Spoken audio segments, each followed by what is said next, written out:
नमस्कार दोस्तों, मैं सोनू शर्मा। अगर एक दिन आपका डॉक्टर आपसे कह दे कि आपकी दोनों किडनियां फेल हो गई हैं और आप कुछ ही दिनों के मेहमान हैं, तो कैसा लगेगा? आपकी दुनिया उसी पल में सिमट जाएगी, दिमाग काम करना बंद कर देगा, बेहद डर लगेगा। परिवार के लोगों का चेहरा सामने घूमने लगेगा। ट्रांसप्लांट, इलाज, पैसों का जंजाल सब दिमाग में घूमेगा। एक ही पल में जीवन रुक सा जाएगा।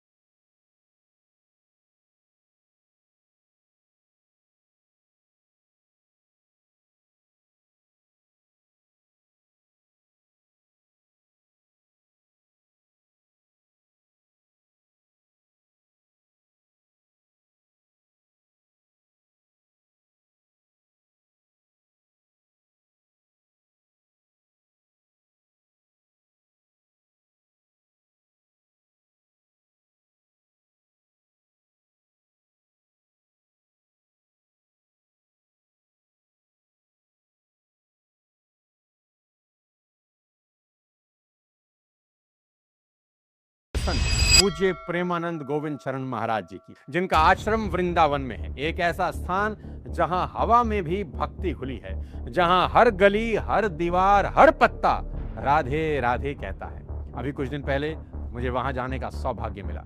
जब मैंने पूज्य प्रेमानंद जी महाराज को सामने से देखा तो ऐसा लगा जैसे वृंदावन उनके भीतर सांस ले रहा हो, और जब उन्हें सुना तो ऐसा लगा जैसे खुद वृंदावन बोल रहा हो। अर्थ जब बढ़े तो इंद्रियों पर विजय प्राप्त करने की चेष्टा करे, और जब अर्थ नहीं होता तो इंद्रियों को समन करने की चेष्टा करे भगवान के नाम बल से। उनके शब्द बांसुरी की धुन है, उनका मौन मृदंग की थाप है, और उनकी आंखें स्वयं श्री कृष्ण का प्रतिबिंब। मुझे जब उन्होंने देखा तो उनकी आंखों में माँ यशोदा जैसी करुणा थी, उनकी मुस्कान में राधा रानी जैसी शांति थी। और फिर उन्होंने मुझसे कहा कि आधुनिक प्रेरणा के साथ साथ आध्यात्मिक प्रेरणा भी जुड़ जाए तो संसार का उद्धार हो जाए। आधुनिक प्रेरणा के साथ साथ यदि आध्यात्मिक प्रेरणा जुड़ी हो, बहुत लाभदायक हो। जब उन्होंने मेरी किताब खोली तो जो चैप्टर उनके सामने था वो भगवान राम पे समर्पित था, जिसमें लिखा था कि देव देव आलसी पुकारा। और उन्होंने मुझसे कहा भी कि हमको आलसी कभी नहीं होना चाहिए।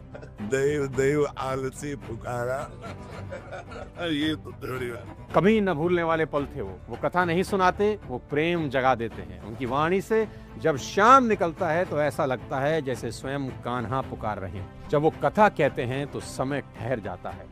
उनकी आवाज में करुणा होती है जो यशोदा के आंचल में थी, और वो प्रेम जो राधा रानी की आंखों में था। बड़े बड़े ज्ञानी, संत, कलाकार, सिद्ध, नेता सब उनके चरणों में बैठकर मौन हो जाते हैं, क्योंकि वहां कोई संत नहीं बैठा होता, वहां खुद प्रेम और आनंद का साक्षात रूप विराजता है। क्योंकि वो उपदेश नहीं देते, अनुभव बांटते हैं। तुलसी के पत्तों की सुगंध, मोरों का नृत्य, बांसुरी की धीमी धुन, सब उनके आसपास ठहर जाते हैं। सोचिए, जिस व्यक्ति के नाम में ही प्रेम और आनंद हो वो कितना ईश्वरीय होगा। और सबसे कमाल की बात यह है कि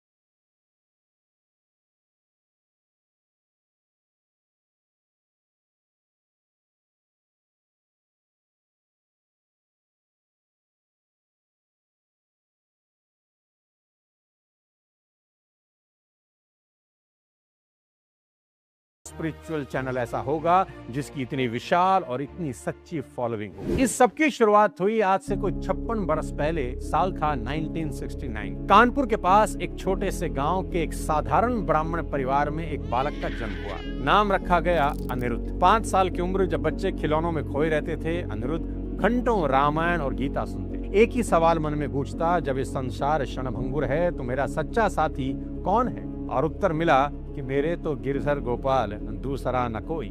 वो मंदिरों की सफाई करता था, कभी आरती में दीप थामे, कभी ठाकुर जी को नए वस्त्र पहनाते।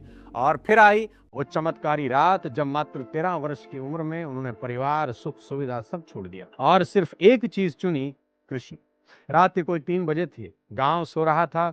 एक बालक प्रभु प्राप्ति की ज्वाला लेकर अपनी नियति की ओर चल पड़ा। उस दिन मां रोई, पिता रोए, पर उस बालक की आंखों में ऐसी शांति थी जो किसी साधक को वर्षों की तपस्या से भी नहीं मिलती। जब दुनिया मोह में उलझी थी, वो मुरली की पुकार में खो गए। गुरु की सेवा में उन्होंने खुद को मिटा दिया, दर्द में भी मुस्कुराए और पहुंच गए काशी, जहाँ गंगा बहती है। वहां अनिरुद्ध महाराज ने साधना को जीवन बना लिया। गंगा स्नान, ध्यान और भिक्षा, यही थी दिनचर्या। भोजन मिले तो भी भजन, ना मिले तो गंगा जल पी के भी संतोष और भजन। लोग कहते ये बालक पागल है, वो मुस्कुराकर कहते अगर ये पागलपन भगवान के लिए है तो मुझे ये पागलपन मंजूर है। एक दिन उन्होंने रास लीला देखी, राधा कृष्ण की वह लीला जिसने उनका जीवन पूरी तरह बदल दिया। रास लीला के संचालक ने कहा, बाबा एक बार वृंदावन जरूर जाना, बिहारी जी तुम्हें छोड़ेंगे नहीं। और यही सेंटेंस उनके जीवन का महामंत्र, गुरु मंत्र बन गया। काशी का बैरागी अब प्रेम के धाम वृंदावन की ओर चल पड़ा और यहाँ उनका मिलन हुआ अपने गुरु श्री गौरंगी शरण जी महाराज से, जिन्होंने उन्हें सहचारी भाव में दीक्षा दी। वो भाव जिसमें भक्त खुद को राधा रानी की सखी मानकर राधा कृष्ण की सेवा करता है। अब आश्रम में गुरु की सेवा शुरू।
महाराज जी से कहा, तू फिक्र मत कर, तू 80 बरस तक जिएगा।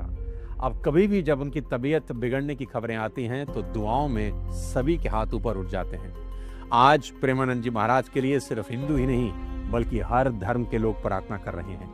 कोई मंदिर में दीप जला रहा है तो कोई मजार पर दुआ मांग रहा है। अभी सोशल मीडिया पर एक वीडियो वायरल हुआ जिसमें प्रयागराज के सुफियान इलाहाबादी नाम के एक मुस्लिम युवक ने मदीना में खड़े होकर महाराज जी के स्वास्थ्य लाभ के लिए दुआ की। सारे हिंदुस्तान के बहुत ही अच्छे इंसान ये उनको ये पता चला कि बीमारी हाल में हम घूमे से खिसरा से ये दुआ करती। यही तो सच्ची लोकप्रियता है, जहाँ कोई नाम नहीं, कोई धर्म नहीं, बस भाव मायने रखता है, जहाँ धर्म नहीं मानवता बोलती है।